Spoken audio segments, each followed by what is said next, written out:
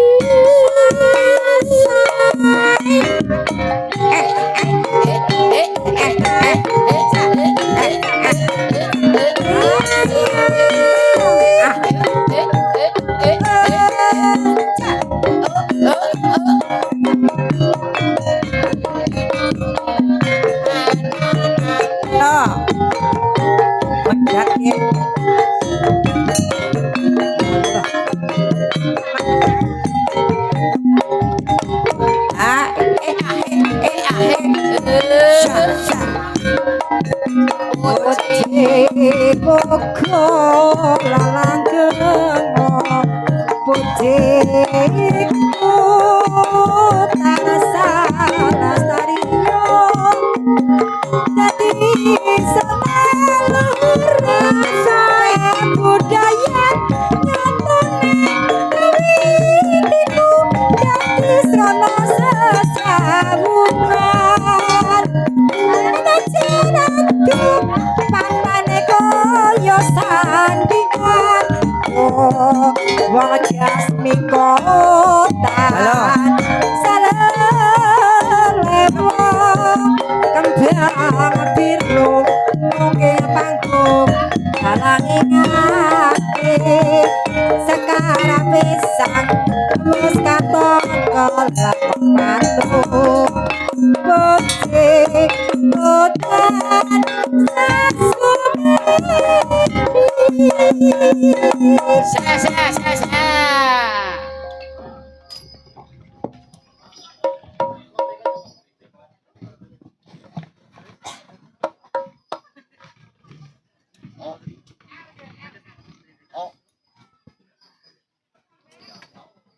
Iya, matur suwun mangkene kai sampun wayang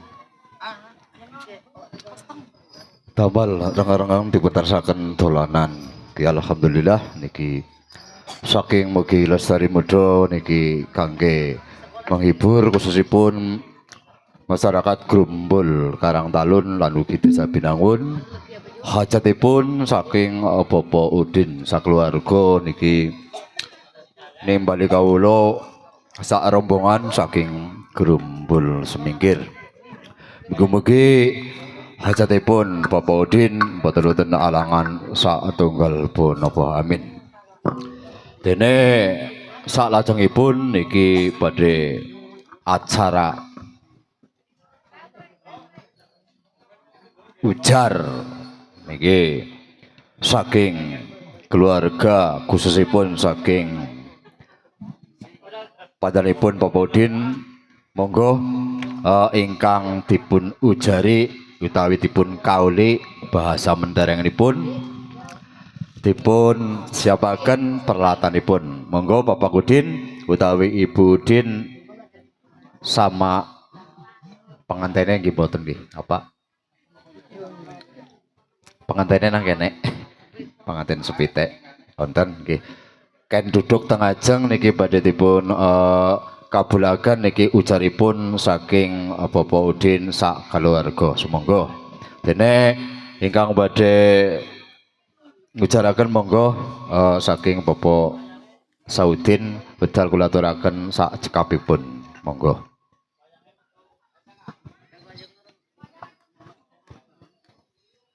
Nggih, wayangipun kali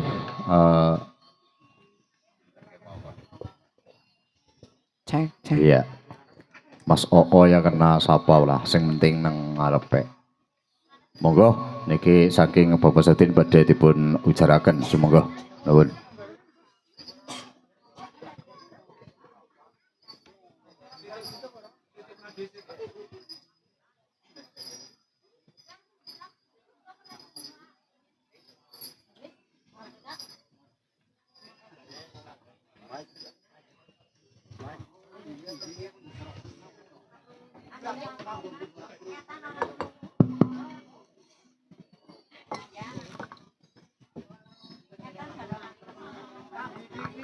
Nun sewu niki dumateng Bapak Ibu.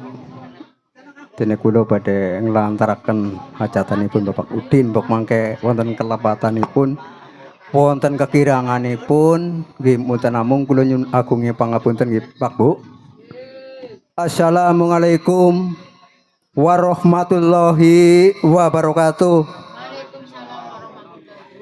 Bismillah walhamdulillah wa syukurillah la haula wala quwata billahil azim. Amma ba'du. Dumateng panjenenganipun Bapak Udin sakaluwarganipun napa dene Bapak Sanmurji sakaluwarga ingkang kula hormati ugi. Lan boten supe dumateng Bapak Kepala Desa Binangun sak perangkatipun ingkang tansah kawula hormati ugi. Lan dumateng Bapak Ketua RT, Ketua RW Dusun Karangtalun, Desa Binangun ingkang kawula hormati ugi. Lan boten supe dumateng para alim, para kiai, ustad ustadzah, muslimin muslimat ingkang berbahagia ingkang tansah kawula hormati ugi. Lan boten supe dumateng sesepuh saha pinisepuh, tokoh agama, tokoh pemuda, tokoh wanita ingkang tansah kawula hormati ugi. Lan boten supe dumateng Bapak Keamanan Wancip Bandra sedesa Binangun ingkang tansah kawula hormati ugi. Lan boten supe dumateng Bapak Kalposek Kecamatan Banyumas ingkang tansah kawula hormati ugi. Lan boten supe dumateng grup kuda kepang saking Dusun Semingkir ingkang dipun sesepi Bapak Sansuri sedaya ingkang kawula hormati ugi. Lan boten supe dumateng tamu undangan ingkang kinurmatan ingkang tansah kawula hormati ugi. Lan boten supe dumateng Bapak Ibu para pamirsa kakung Sawala Putri ingkang rawuh ing dinten sakmenika ingkang kawula hormati ugi. Saderengipun kawula matur ingkang makathah langkung rumiyin kawula panjataken puja dan puji syukur kehadirat Allah Subhanahu wa taala ingkang sampun paring kesehatan kenikmatan dumateng kawula lan panjenengan sehingga pada siang hari menika saged hadir wonten mriki majelis dalam rangka tasakuran utawi tanggapan kuda kepang ingkang saking Dusun Semingkir. Dene mboten supe rahmat salam kesurakan dumateng junjungan kita Nabi Agung Muhammad Sallallahu alaihi wasallam ingkang tansah kawula ajeng-ajeng safangatipun wiwit dunya dumugin akhirat. Amin Allahumma amin. Bapak Ibu ingkang kawula hormati, dene kawula wantun jumantaka wonten ngarsa panjenengan namung kawula menika siweg nalangi aturipun Bapak Udin sakaluwarganipun. Dene Bapak Udin sakaluwarganipun anggenipun nimbali kesenian kuda kepang saking Dusun Semingkir niku mboten siweg. Bapak Udin niku gadhahi arta ingkang kathah sejatosipun niku mboten Prabu utawi mboten siweg ngetingalaken balik lan wismanipun Bapak Sanmurji. Nggih mboten. Sejatosipun mekaten Prabu. Bapak Udin gadah putra ingkang nami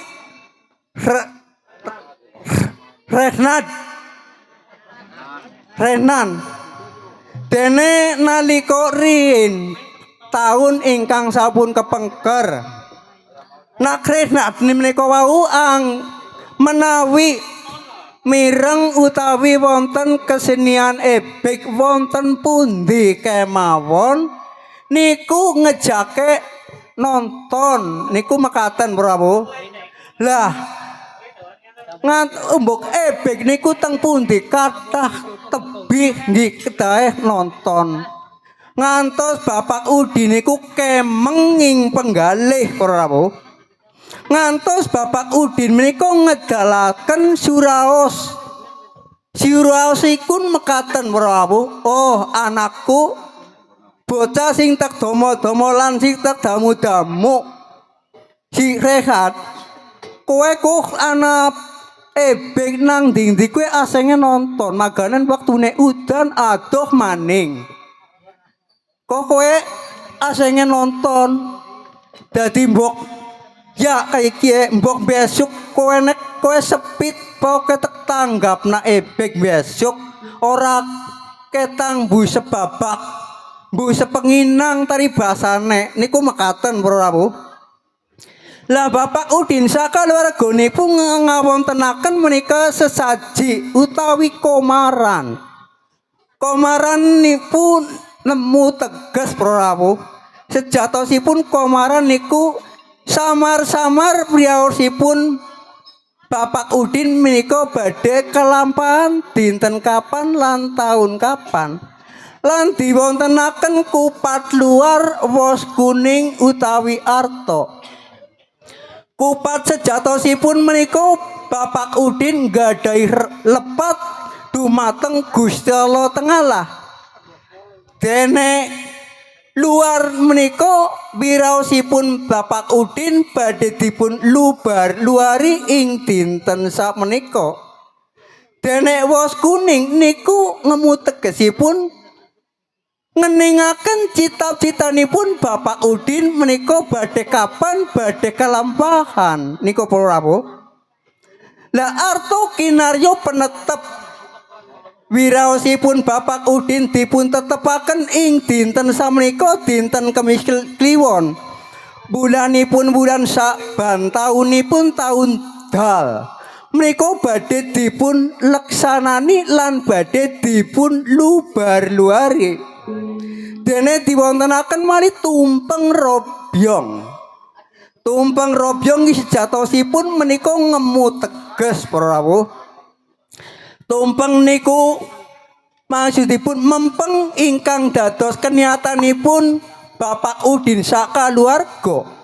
Dene robyong menika wau wiraosipun Bapak Udin dipun ombyongi sepindah dateng para bapak para ibu para rawuh sedaya lan dipun ombyongi dumateng para mbah lan para leluhuripun Bapak Udin saka keluarga ingkang manggen wonten kiblat sekawan menika supados angyomi dhateng hajatanipun Bapak Udin saka keluarga.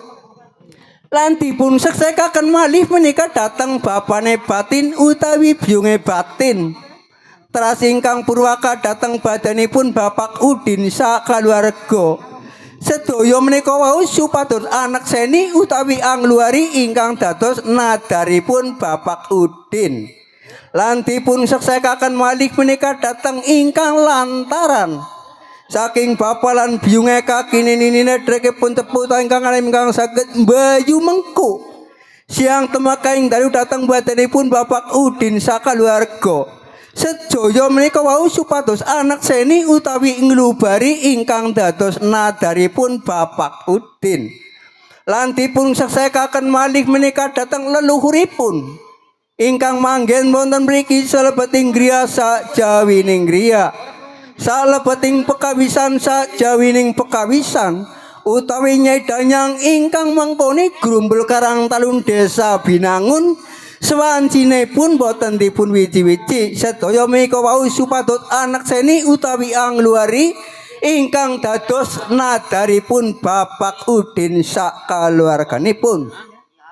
Lan dipun seksekaken malih menika dhateng para mbah lan para leluhur ingkang manggen wonten dusun Karangtalun Desa Binangun utawi ingkang manggen wonten kiblat sekawan supados anak seni utawi angluari ingkang dados wiraosipun Bapak Udin sak kaluarga lan dipun seksekaken malih menika dateng kaki magang dalan lan nyai magang dalan kaki makukuan nyai makukuan kaki sandung garba nyai sandung garba tradateng kaki suran lepen nyai sunalepan ingkang dipun pendetoyanipun rinten temekaing dalu sedaya menika wau supados anak seni utawi ing luari ingkang dados nadaripun Bapak Udin sak kaluarganipun lan dipun seksekaken malih dateng sederekipun sepuh utawi ingkang anem ingkang saged mbayu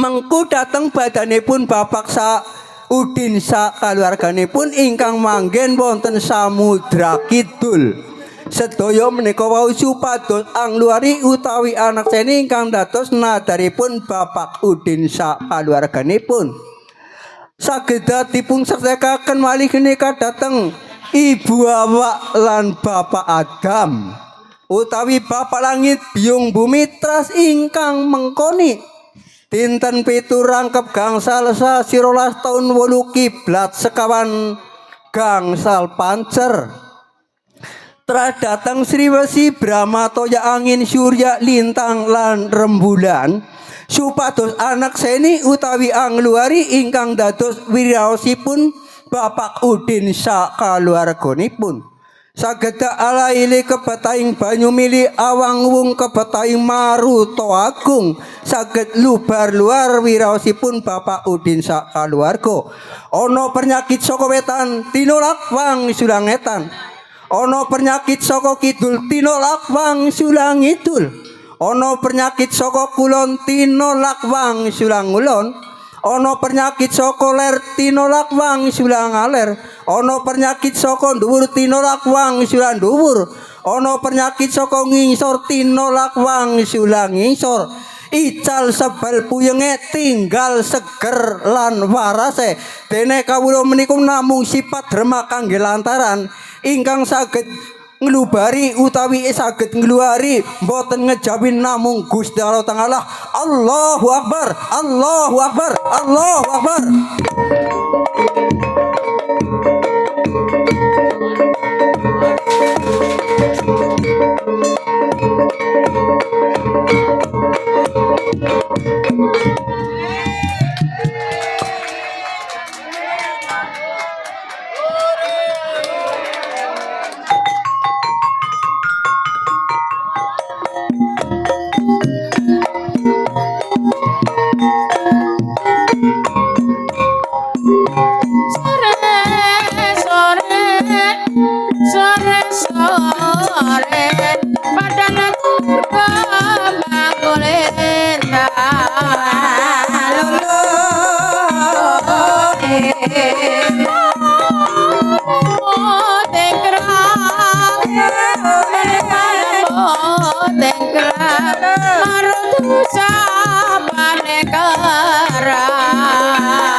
Rama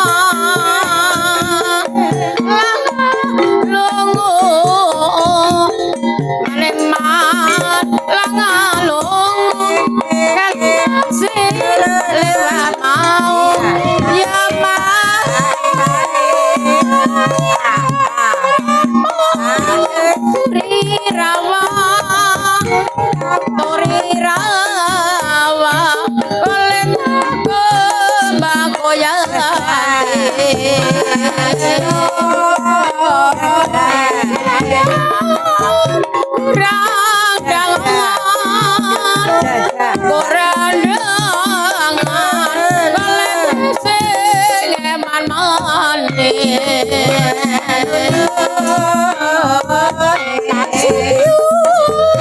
Masudya meliman masudya gawe mulya dinegara kene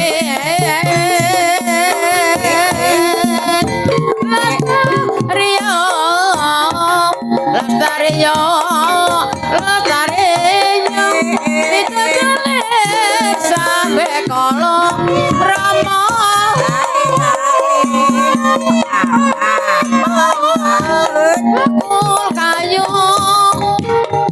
bakul kayu sampun wadah pangaron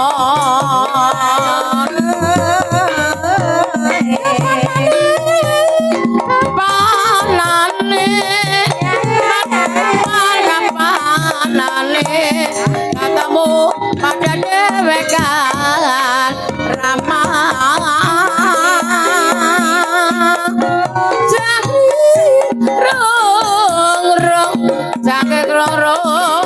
Jangkrik rong kadene kalong kulone Rama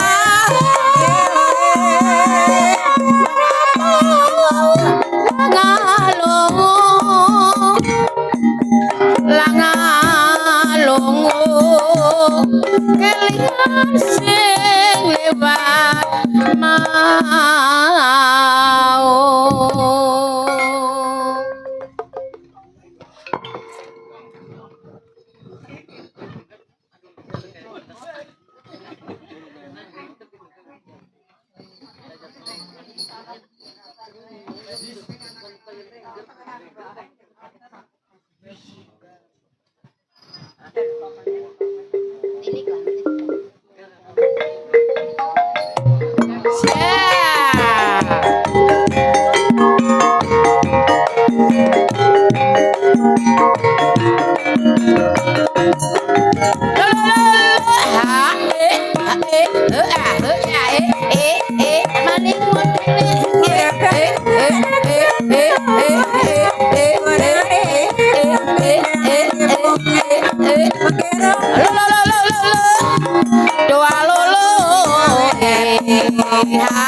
Roti boyo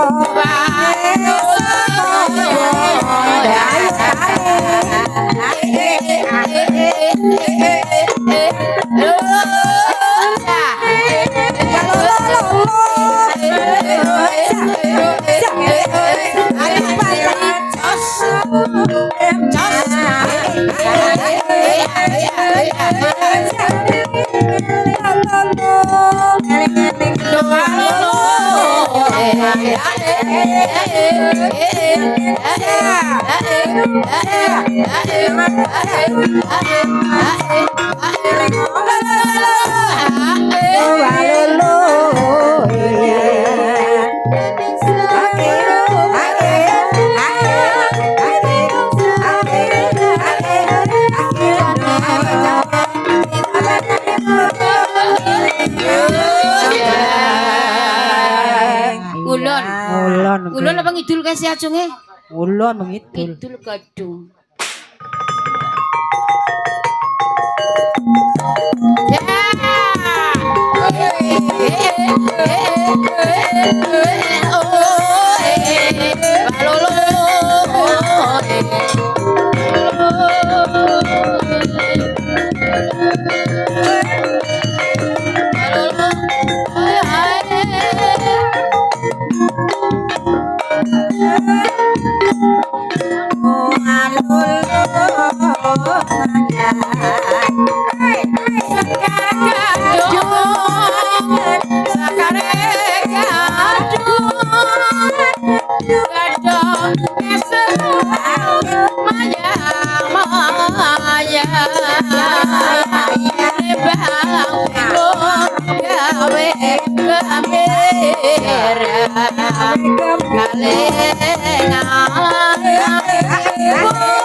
La la la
Kirimannya teka kae.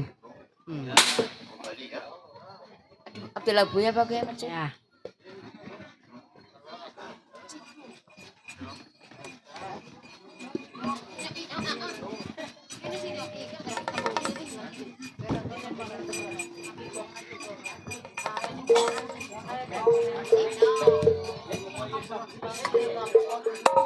Cek, tambah mas, titik.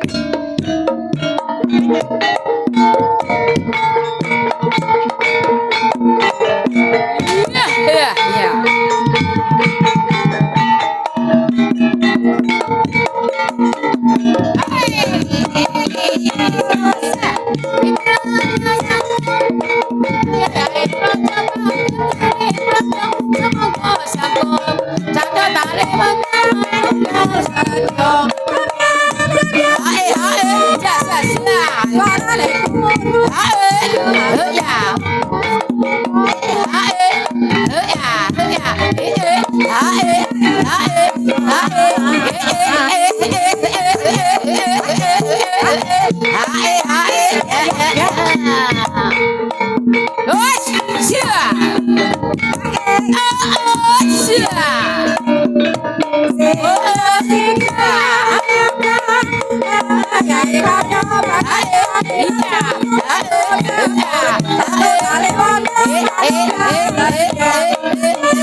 Cek, cek.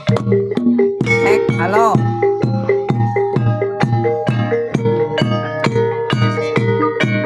Cek, cek.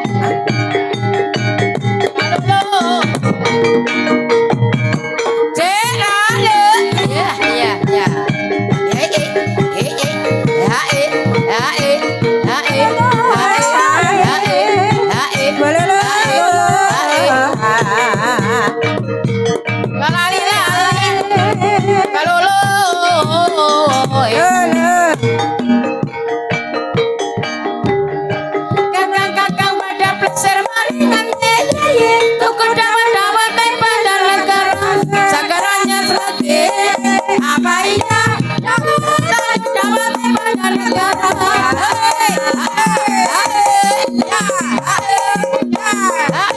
Oh ya.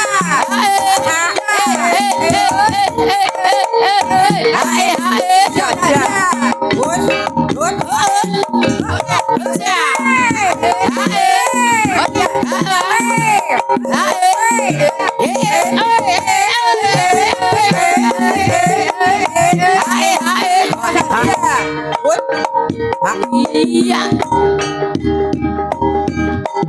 Ya. Ya. Ya. Lo lo. Cera lo. Walolo. Iya.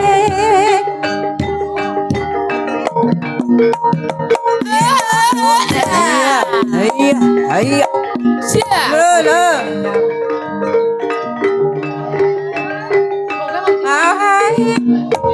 Sor. Jarang penyawa walang pangling wengi ora pangling suwarane Marsetyo gawe mulya lelakara tetare wedok sampe kono Ayo.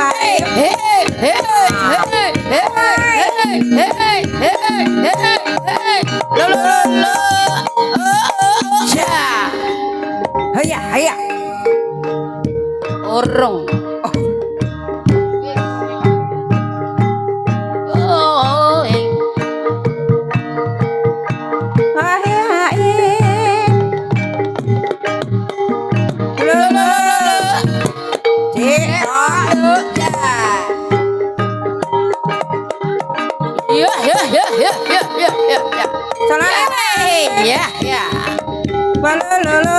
ya.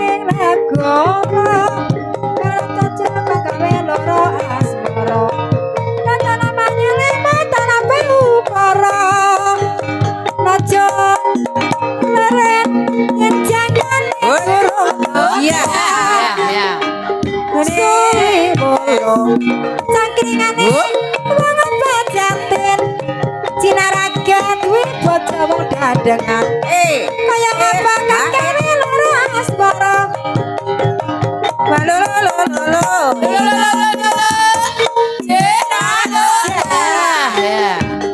Puji kula sadaya mangkira haraja dipun eling bangun nyapit mas lara cara bonen lintas saya lek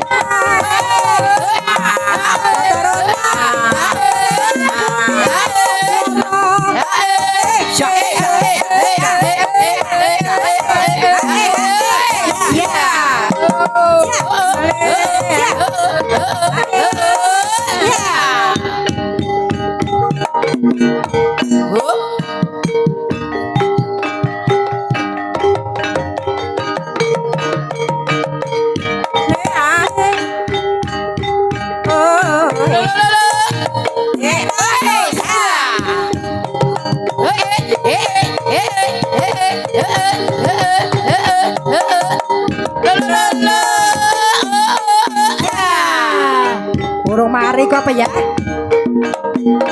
Oja. Ja.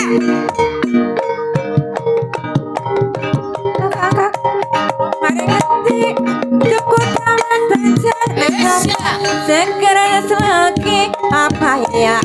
Tunggu dadi banjar negara.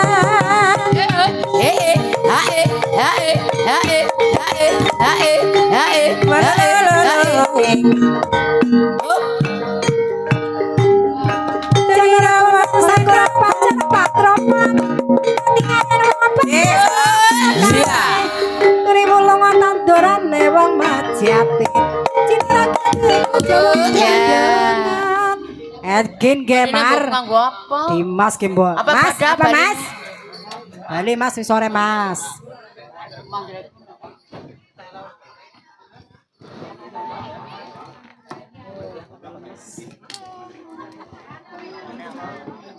Agin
Ya aku pengen kamu.